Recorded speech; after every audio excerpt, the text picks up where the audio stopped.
mga hindi natapos na dike sa Bulacan, iniatas ni DPWH Secretary sa DPWH Bulacan First DEO na agad tapusin.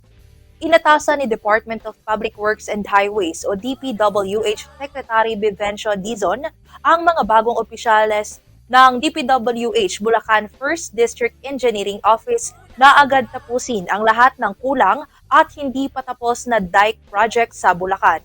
Sa kanilang unang araw sa trabaho, pinaalalahanan sila ni Dizon na panatilihin ang integridad sa serbisyo publiko at iwasan ang mga maling gawain ng mga naunang opisyales.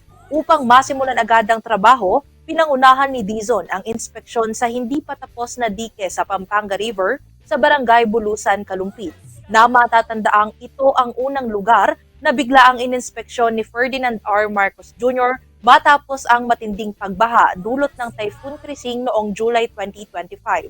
Sa naturang inspeksyon, nadiskubre ng Pangulo na idineklarang completed ang flood control projects kahit hindi pa ito tapos.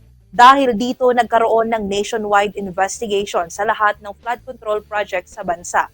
Dahil ang dike sa Barangay Bulusan ang unang natukoy na ghost flood control project, sinabi ni Dizon na ito ang bibigyan ng prioridad sa Bulacan.